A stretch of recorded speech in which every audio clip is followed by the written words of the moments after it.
good to go? Yeah. Excellent. Well, hello, everybody. Welcome to the Talk to Danielle podcast. I am your host, Danielle C. Baker. And before we get started, be sure to like, follow, and subscribe to whichever channel you're listening and watching from. And today we have an amazing guest. I have Jennifer LeClair Avery with us, and she's coming in to save us today because she works with teens. And just before we started the recording, I was talking about how there is a need for teens, and there's so many people who are kind of they try to stay away from working with teens because it is a complex work. And Jennifer does amazing work with that. I'm going to pass the mic over to her very, very soon.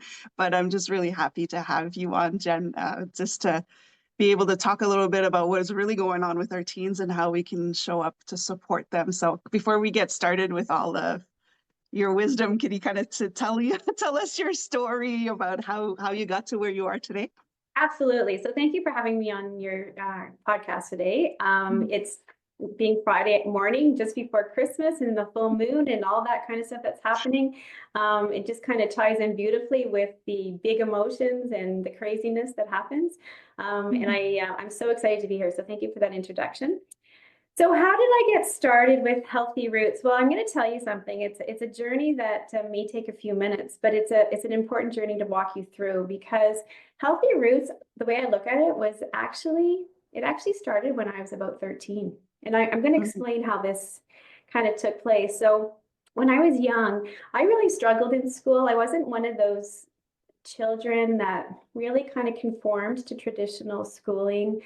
I had a lot of emotions, just like every teen. And believe it or not, when I was about 13, 14, my hair, this color, I actually went this color when I was 13 years old. So I have I was predisposed, like I had that genetic kind of, I don't want to use defect, but I just kind of went white. And so by the time I was about 16, I had snow white hair. So I had a lot of teasing and a lot of things going on. Physically and emotionally, and so I had a really hard time getting through the high school years. And not that I made wrong choices or anything, but I found that the peers that I gravitated to were always in distress, and I always wanted to save the day. So I was one of those kids that really gravitated to wanting to be a counselor or a therapist, and kind of guided through that. And what happened, because of my challenges in school, I was never able to go into post-secondary the way I really wanted to. I just never had the marks for that type of thing. So I kind of landed in a hairdressing program, believe it or not, because I was really distressed about my hair. And from there, I hated the hairdressing industry, in the fact where that wasn't really my calling. But what I did love about hairdressing is just the connection that I had with people. And as I was navigating the world of, cosmetology and that type of thing, I decided that I was going to open up a private vocational school, and I was going to work with young adults who never conformed to traditional schooling. And I wanted to create this school. Not only did I give them the trade, but I wanted to give them life skills, and I wanted to give them the ability to become resilient and face life the way it should be faced, and not to suggest that if you don't go through traditional schooling and that kind of stuff, you won't become successful. And so as my years progressed, I did a lot of life skill-based training and coaching with young adults. And I opened up then I started to see the transformation in these young adults, which then led me to making some programs for younger girls. So I have a girls chat program that runs grade 5, 6, 7, 8, and I wanted to give them the life skills and the knowledge that they needed so that they could navigate just young adulthood and in teens. And then from there, I had decided that I'm going more recently. I went finally back to school when I had my adult brain and I was mature and ready to take on the world. And I went back to school to become an addiction counselor. And from there, I opened up Healthy Roots.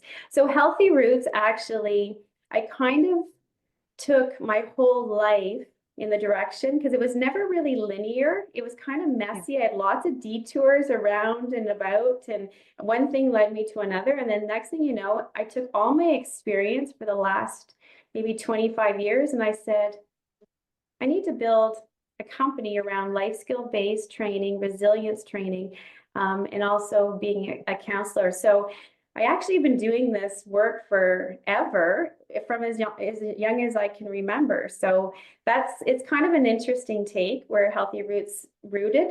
And now I teach children, healthy roots and pathways to better choices and becoming resilient. So that's kind of where Healthy Roots started about 13, and now I'm still in it. So I feel like it's been with me forever. That's amazing. That is a true calling when it I comes think so. Yeah. and no matter which detour you're taking, it leads you right back to this. So I have a similar experience with working with children. I kind of move away from it and then it pulls you back in. That's I love that. So it's really deep rooted. very, my healthy roots are really rooted in what I do. Yes. That's amazing. I'm going to start off right with the first question I think most parents who have teens kind of worry about, because there is a part, and it's a healthy part of the development in our teens, where they kind of pull away from the parents. Now they're trying to figure out their own identity, become their own person, make their own choices. They're pulling away to become independent adults. And this is where we tend to worry as parents to say, is my child pulling back because that's what they're doing? Or are they completely disconnecting? There's a little fine line between I've lost my connection with my child, or are they just being a teen? Can you kind of let us know a little bit, how can we tell the difference if it is just our child being a teen, or if there's something more there that we should be worried about? That's a really great question. And I have to say that probably every call that I get, whether it's an inquiry call or whether I'm working with a client or a family case, that is a common question that comes up almost on the daily. And it is a very important question, because we don't want to discount when there is something serious, but we also have to give them their autonomy, and we also have to give them their space to grow and learn, right? So where do you find the line? So I came up with this really interesting analogy, because I do a lot of visuals just to make it a little bit easier for parents to kind of get a handle on things. So I use this concept of wash, rinse, clean, repeat. So let me just take you through that. Love that. And I think most families can relate to the washing machine, and that's why I use that. So the way I present this to parents is, when we're looking at doing laundry, we're sorting, right? Whether it's blacks, whites, towels, that kind of stuff. And so with kids or teens, they need time to sort out what is healthy, what's not healthy, friendships, where they want to, their hobbies and that kind of stuff. So that sorting thing becomes very important, and we have to allow them to be able to do that sorting. So once we sorted our laundry, we need to put it into the machine, right, for the wash cycle. So as it's washing, just like any machine, that's washing just takes time. So when you see your teen going into the, disappearing into a bedroom, it's just, you have to kind of look at it like they're just doing the wash, right? It's just, they just need their time away. They just need to process. And even the spin cycle, like they might be spinning in their own little way behind closed doors, but they're just kind of working through the spin cycle, the rinse cycle. They're kind of doing everything that they need to do. But once the laundry is done, it's clean, right? And so if you see your child disappearing for periods of time, but then comes out of the room seeming happy, somewhat connected, making engagements with you in the kitchen, making eye contact, seeming somewhat decent, then I consider that child to be clean. They went through the whole wash, rinse, spin, clean cycle. Okay. Right. And so, if you're seeing that child's personality still forming, showing up at family gatherings, still connected with friends, is still interested in their hobbies, but they're disappearing through the wash cycle and clean cycle, but coming back, then everything's clean. I always say to parents, they're clean, everything's good. Don't interfere. However, as we know with the washing machine, sometimes it won't spin, or we get bubbles, or it gets all, there's a lot of explosion, and then we're like, oh, now we have to fix the washing machine because it's not working, right? And so when I look at when they're not coming out behind closed doors and things are kind of getting bubbly or messy in the washing machine, that's when we really need to look at maybe there's more going on. So if they're looking very much, their friends are not really in their in the vicinity of, you know, coming in, they're not going to see friends. If they're not engaged or not interested in the hobbies that they used to be, they say, I don't care anymore. They often describe, I have chronic headaches, I've got sore stomachs. Tummies and sore tummies are huge, huge when it comes to anxiety or anything that they're struggling with. When they don't want to have an appetite, if they're not sleeping very well, if their moods are consistently not great for, you know, more than 2 weeks, that's when we really need to step in and say, it's time to look at the washing machine and we need to sort of figure out what's going on. Is it the spin cycle that's not working? Is it the, you know, is it just not rinsing properly? That type of. And that's when we need to call in. Well, first of all, we need to kind of deal with the fact that we've recognized that the machine is not working, but we also then, do we need backup support? Like, do we need a service call here for a professional and that kind of stuff? So that's kind of how I use the analogy with when I'm working with parents to kind of describe what to look for or what not to look for. And it seems to kind of help them have a better picture of when to step away and when to step in. That's kind of what I usually use. Yeah. I love that analogy. I'm a very visual person. That just kind of all clicked together. That was amazing because I just recently had to fix my washing machine. So I know exactly now, like, oh, okay, we need to fix this. I love that. And I also like the way that when you're talking about the child, if the machine is not working right, how they just kind of start to isolate a little bit more in the sense of everything that shows up in their life. So when they start, when the social circle becomes smaller and smaller, that's usually a sign that there's something a lot more going on that you need to take care of. And there's a huge that's a huge indicator because teens are built to be social creatures, right? They're not built to be in isolation. So that is probably one of the number one indicators. I mean, there's the sleep, there's, you know, the mood swings, and that type of thing. But most teens, I mean, generally they're built to be social creatures by nature. So that's a red flag right there for sure. Yeah. Yeah. And that's a hard one to take as a parent. You want your child to be happy and have lots of friends, but you just don't know how. That kind of leads me to the next question, because I mean, the signs that you were talking about, that social circle, that usually is a sign of depression or something that could develop into something more. But how parents don't know how to step in. Like there's a different role that parents need to take when it comes to teens. You're not that authority figure that comes in and, you know, do this, do that, do this. You need to let them figure the things out on their own. So what is the best role that parents can take to help their teen, and when is it, you know, when is it time to step in and start taking action? Yeah, and that's a tricky one because teens generally, their first reaction is to step away because they do not want the parent to kind of interfere, when in fact it's the most crucial time when a parent needs to step in. So I use an acronym. Again, I have lots of little things in my toolbox, but I use LOVE. Okay, so LOVE stands for, the first thing you want to do is you want to lead with observations as a parent. So you have to take a step back and observe that washing machine, right? And so you have to observe what is really going on. Is their appetite not present? Chronic sore tummies. This is the lead from LOVE. We're leading with observations. How long are they in their rooms now? How come there's no friends showing up? That type of thing, right? Yeah. Being very short fused. So that's the first thing we have to do in LOVE, is we have to lead with observations, okay? From there, we need to open the scene. And this is the tricky one with opening the scene, because you can't just storm in because you're ready to have a conversation with them. And this is probably the hardest one to pick in the open the scene, because you need to set the stage, because they don't want to have a lecture, because the minute you lecture or get too overwhelmed with maybe what's going on and you're showing your own anxieties around or wanting to fix them really quickly, they're going to pull right back, right?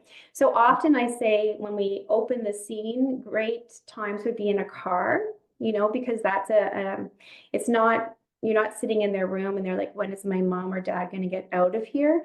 So you're in a neutral space. They're not having to make eye contact with you. So they're looking out at or even going for a walk. But the opening the scene is the hardest one. I often say to parents to figure out when is the best time to have this conversation. And then, you know, as we go through the acronym LOVE, we want to, once we've opened up the scene, we want to validate. And that's the first thing we want to do, right? We want to validate their emotions and but we want to say it in a phrase that kind of relates to them, like, you know, this must really suck how you're feeling, you know, instead of getting too fluffy or too emotional, because sometimes teens don't like when you get too much. But if you can just validate that they're going through a rough patch, and even using language like this must really suck, or this mustn't really feel good.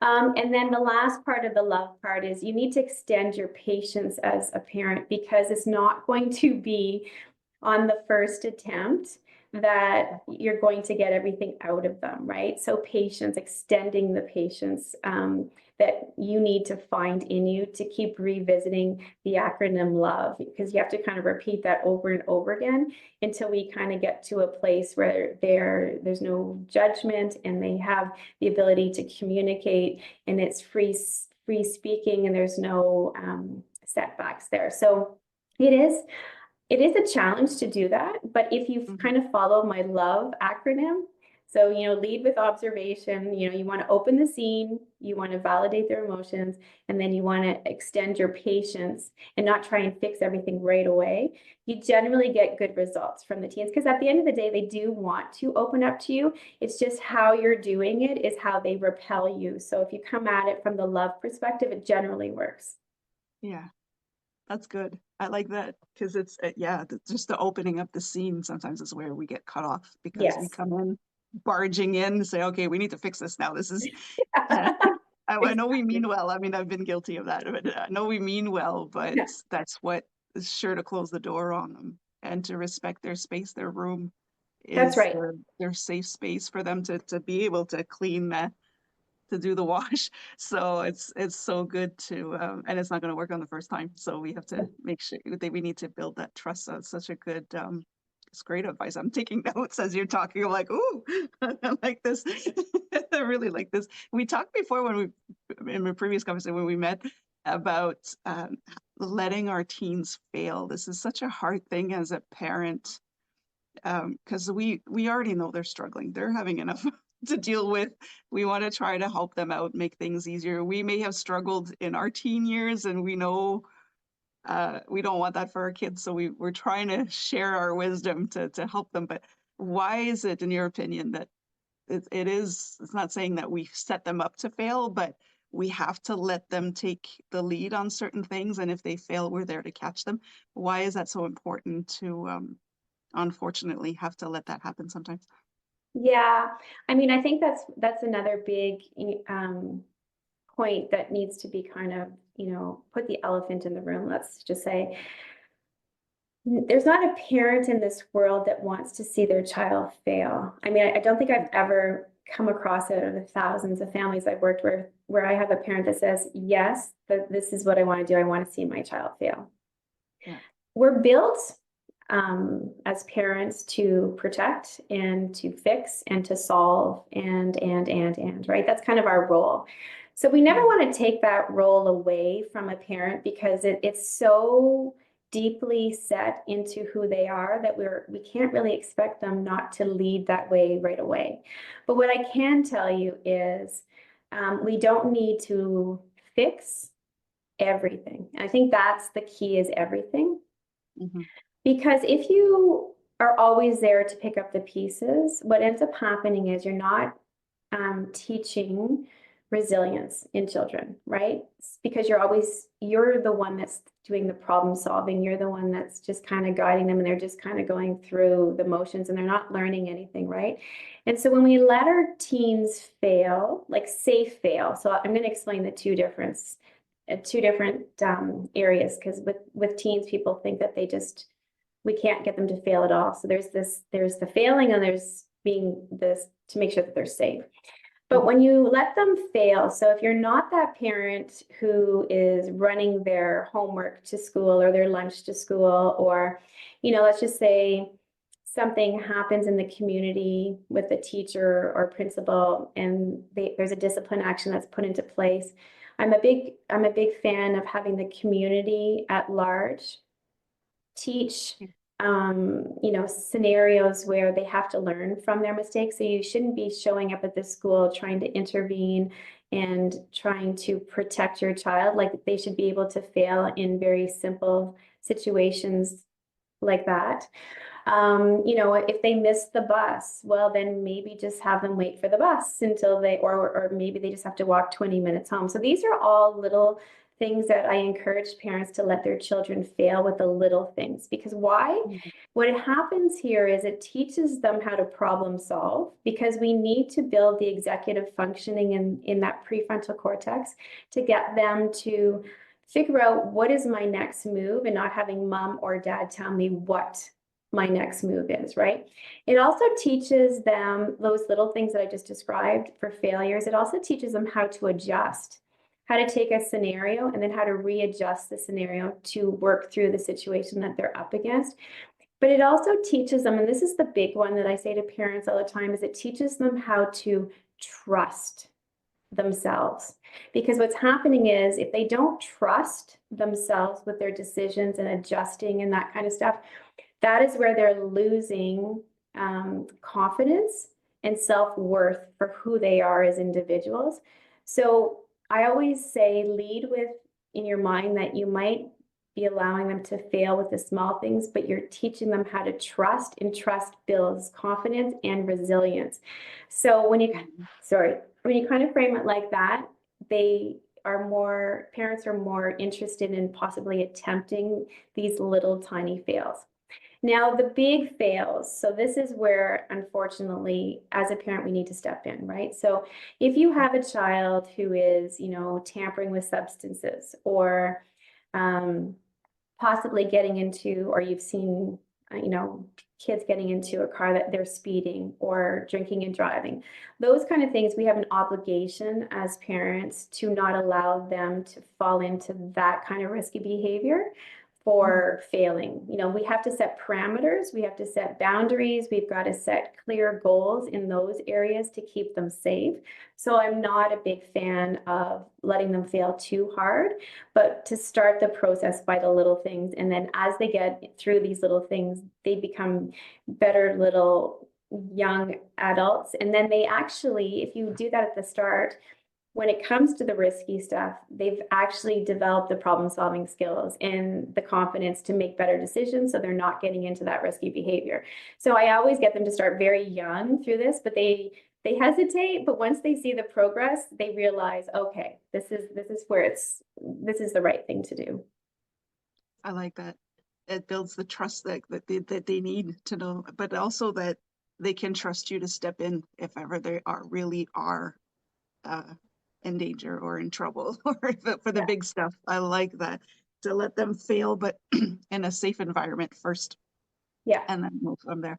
I like that, and hold them accountable for their actions. I like the example that you gave, as they didn't do their homework. Well, okay, so let them deal with the consequences of having to do extra work or have to retake the class if we need to. We don't want to, that's hard, but it's so important for them to be solid as all the adults later on. That's right. That. Yeah, I like that. And the work that you do, we'll talk about your work afterwards, but what I've seen you do is you really help parents nurture or solidify that connection with their teens. So the communication, that parent-teen connection that we are so worried we will lose. Is there something that parents could do today? I like to kind of have something tangible that people could start today, little habits we can build, things that parents could do today that would kind of nurture or create that environment where their teens feel safe to come to them to talk about things, or to listen to what the parents have to say. Yeah. So again, with my visuals, right? So I always say we need to be a co-pilot at this age. We need to stop being a traffic cop. Mm, I We can like be a that. traffic cop when they're young, which is, giving them their tickets and giving them their rules and teaching them the stop signs and, yield at the yellow. That is what we do. We are traffic cops when we raise young kids because we have to set the tone and they need to understand rules and that kind of stuff. Yeah. However, when we get into, preteen into teens, if you are still using your traffic cop, um, if you're leading as a traffic cop, that's going to basically, they're going to just be rebellious and they're going to, you're going to be more handing out a lot more traffic tickets and speeding tickets and all that kind of stuff because you're actually making them want to speed on the road. You're actually making them want to go through the stop signs. So, I think it's really important that we shift our thinking over to becoming a co-pilot. So what do co-pilots do? They sit beside them in the car. They're actually watching them navigate the stop signs and the speed limits and kind of coaching them through it, maybe getting out the GPS and figuring out from how to get to A to B. But they're the ones in the driver's seat and you're in the passenger seat right beside them, with gentle nudges, gentle, words and coaching, but you're not really, the police car on the side road, ready to give them, go after them because they're just going to speed and you're going to be in a car race, you're right. So that's always a good thing that I often say to parents is our days are numbered as traffic cops and we just need to become the co-pilot now in the cars with them so that they stay on the road safe and they have the directions, but you're beside them rather than enforcing the rules. You're right. Yeah. That's a great visual. I love working with you because you speak to my brain. My brain works that way. So I've got like clear pictures.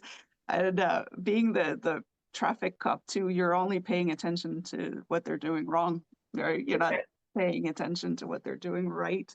So that can create a bit of tension in our teens as well. I like that. I'm going to keep that. I'm going to use that on my own kids. Is there any advice you wish you would have had sooner to make your life easier that you'd like, let's say, you would love to give your kids to make their life a little bit easier? I wish at the beginning of this podcast, I kind of walked you through my journey, where I wish I had someone in my corner that told me that life is not linear. Mm. And I don't have to do A and B equals C to be successful. I had to figure that all by myself. And through my long journey, I always felt something was wrong. Where was I going wrong? Why wasn't this easy? And nobody ever, I think society, even in the school system, society kind of says you have to do A plus B equals C or you're not successful. And I could never do A plus B equals C. It just never worked. But the reality is I'm 50 years old. I'm very successful. It was messy. I had detours, lots of roadblocks. Nothing stopped me because I had the drive and the passion from inside. I had to find it from inside to get me where I need to go. But society and the people around me discounted all my detours and my roadblocks because they want me to be linear and life is not linear. And so now when I work with families, I try to instill, if your child cannot meet the requirements of post-secondary, or if they cannot meet the requirements of this, that, and the other thing, it does not make them weak, broken. They just need to go a different way. They just need to take a healthier route and they will find themselves and to be proud of that direction. And I never had that when I was navigating my roots, and I had to find that within. So I think if someone was able to tell me that and give me the the confidence to say you're doing okay, even though you're off-roading right now, but you're still doing okay. I think that would have helped me feel more calm with my direction in life. I was always feeling like, what's wrong with me? So I Yeah. think that's kind of, if I could give any advice to my younger self or to parents, I think that is, life is definitely not linear. It's messy, and that's okay. It's okay, because they will find themselves. And I did, and I see it in the work that I do. They do eventually find themselves. You just have to let them do and figure it out. Yeah. Yeah.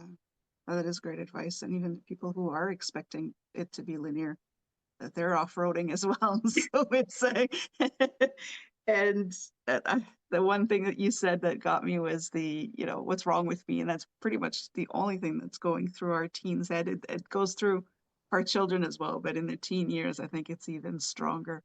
So Yeah. it's to have that support to know it's okay if we're taking a detour, it's still gonna we're still moving forward Yeah, as long as as you're we're moving forward. Exactly. it's And, so there's important. no rush. I mean, these young ones are getting out at 17, and they're expected to have everything sorted out. And if they don't have it sorted out, there's a lot of expectation. And I think, I'm not suggesting that you give them the ticket to not, go in any direction. It's just, I think we just need to be able to guide them and recognize that they may Mhm. not have all the answers yet, but it's coming.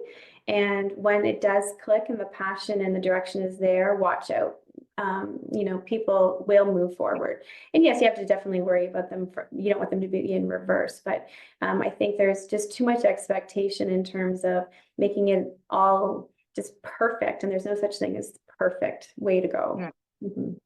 yeah, that's the way I like to see it, is as long as you're having fun, you're doing and you're not hurting anybody, Yeah. you're heading in the right direction. So Yeah. it's good. It's a good advice. Yeah, that's good to share that with our teens as well, to say it's okay if you want to try this out, but make Yeah. sure you have an end goal and you're Exactly. As good to long as go. as long as we're moving forward, right? That's right. That's the key is, and I'm a big person, I'm a big believer in, there's never a problem. There's always a solution.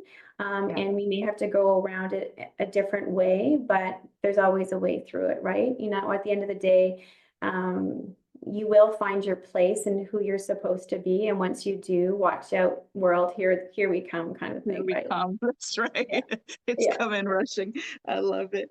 I could talk to you all day about this is so much. Like I say, you speak to my brain. I'm a visual person, so everything you say gives me a clear picture. But let's talk about what you've got coming up. Do you have anything coming up? Any new programs? Anything new that's coming up soon? Yes, I have to say that I decided to take the plunge just in the last probably 6 months and put a book together. Basically, the book actually started for parents, but then I flipped my thinking around, and I thought, I think teens need to know what I needed to know through my Yes. journey in life, right? And so this book is what I learned in the 50 years of my messy world on how to navigate life, big emotions, how to deal with parents and in the world around us, because the reality is life is not easy, and you need the skills. And I had to Mhm. figure it out all the wrong way and all the hard ways. And I just want to have a book for teens to read to give them a little bit of an edge moving into this world that's not fair and not easy, and have a book for them to refer back to of all the tips I wish I knew practically to get through this tough life of ours. And I had a fun time writing it. I brought a lot of humor and very relatable, practical stories about myself in the book. And I'm hoping to launch it I'm hoping late winter, early spring is my launch date. So yeah, I'm pretty excited about this little project and baby of mine. Yeah, that's a big project. It's not just a. There's a lot of planning in a book, and we're not really aware of it. Writing it is fun. Everything else Yeah. around it, so much work. And such a great idea to have a book that speaks to the teens, because we have a lot of books on teens for parents, but Yeah, for something for a teen to actually read and can relate to say, oh, okay, so this is normal. What I'm feeling right now, yeah. or what I'm doubting right now, or my parents are annoying me right now. This is normal. It's not just me. I like that. I can't wait to see it. You can have, I'm gonna be using that book for sure with all of my clients. It's amazing. Before we go, I always have this one question that I like to ask the adults, because that's a question that we ask kids all the time. And I promised the little girl I would ask all of my guests this question, and that's what do you want to be when you grow up? Oh, I love that question. I love Okay, it. let me think about this. What do I want to be when I grow up? Um, well, I think I want to create a place where emotional skills are taught and valued, just like Mm. math and sciences in the Oh, school system. And I would like it to be called like the Resilience Academy or something like that. And I want to leave behind every single tool that I have learned. And oh boy, have I learned a lot of them. And I mm. want to just give the world this knowledge in this Resilience Academy, because it is a part of reality where we're losing sight of this. And we're at a crucial point where it's not as strong in the school system, and I just want to be able to provide that to the world. And I think that is what I want to be when I grow up, is a Wow. principal for this Resilience Academy or something. I love it, man. That message went straight to my heart. It's so important uh, to have those human skills. I call them, people call them soft skills. I call them Yeah, human skills. soft skills, life skills, because I'll tell you Human something. skills.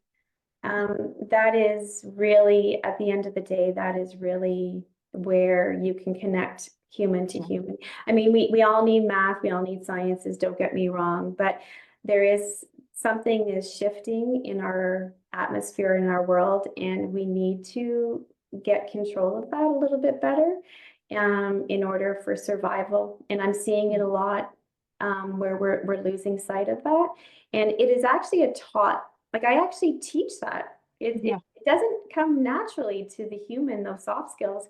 And No. when people actually have the skills to do it, they can move mountains, and they're just so inspired, and the confidence is just there. And it's something that people think that it's just natural for people to have it, but it's not.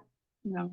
It's not. It has to be learned, and it's kind of what my book touches on is when there used to be a village, when it used to be that community around a child, that's how they would learn those human skills to collaborate, to the empathy, the compassion, all of that, That's right. and the resiliency, coming together during hard times to help each other out, that kind of thing. But the hard skills that we teach at school, we can't do anything with them if we can't collaborate with other human That's right. beings. So it is a life skill that is important to teach, and we should have that in the schools. So I'm all for the Resiliency Academy there. I think it's amazing.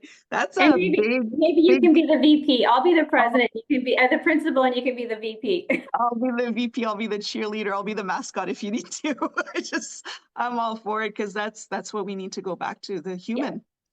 Even in schools, the students should be the first thing we think about yeah. when we're making changes or when we're passing laws. So I love that. Those are big shoes to fill, though. Yeah, Yeah, I think so. we'll get you all the support we can. Now, Thank before you. oh, this is amazing. I really, like I said, we'll have to do this again when your book is coming I out. would love We'll that have for to sit sure. you down, and I'm sure a lot of the parents that are listening are going to want to hear more about your approach to continuing that connection with your teen, and creating these lifelong relationships with our children. But how can people follow you, reach you, if they want to know more about your work, or if they want to work with you? How can they reach you? Absolutely. And so just before I kind of sign off with my contact information, I just wanted to kind of say that in today's world, there is a lot of crisis, and there is a lot of emotional, stress with our youth. But I just want to leave behind this one thought that, not every child needs counseling, Right. I mean, there's many children that need counseling for trauma-based work and stuff like that. And it is very important work that, that I do in the community as an addiction counselor. But not all children need counseling, but every child needs life skills, soft skills, right? And that's what I do mostly in Healthy Roots, is that coaching in the soft skill, life skill based mentorship for families as a whole. So that's the one thing that I know for sure is always, I see best results with Healthy Roots in that area. And then there's a special spot in my heart for the counseling part for the ones that really definitely need it, that I'm available to them in that capacity. So how do you get in touch with me? So my website is www.healthyroots.ca. And I have so much on my website, from blogs to there's videos and resources and that kind of stuff. I also have a Facebook page, Healthy Roots Facebook page, and I have a private moms group too called the Mom Room. In that I'm always, supporting parents and just providing, additional, information and resources. And I also have a complimentary support group for any parent who wants to join the last Thursday of every month. And that's, you can connect on my website to join in. It's just a landing place for support and just coming together to hear stories and feel supported. So I've got that on the go. And I'm hoping to launch I'm in the middle of building some podcast resources for parents too, and I'm hoping to launch that as well in the new year. So I've got lots of stuff going on, but most of the area to find me, all my information right now, is my website. So that's at healthyroots.ca. Excellent. And I'll add that to the description so people can refer to as well and go back to it. Thank you. Thank you so much for coming on. It was a pleasure having you on. It's beautiful work, very needed work. And thank you for sharing your wisdom with us today. Always a pleasure. And everybody who's listening, have a wonderful holiday season, and same to you. And I would love to be back on your show at some point in the future. Absolutely. Absolutely. We'll make that happen. All right, Danielle, thanks so much. And listen, have a great weekend ahead. Thank you. Yes, you too. And for everybody listening, stay safe, stay awesome. Don't forget to like, follow, and subscribe to whichever channel you're listening from. And don't forget to follow Jennifer as well. And until next time, we'll talk soon. Bye.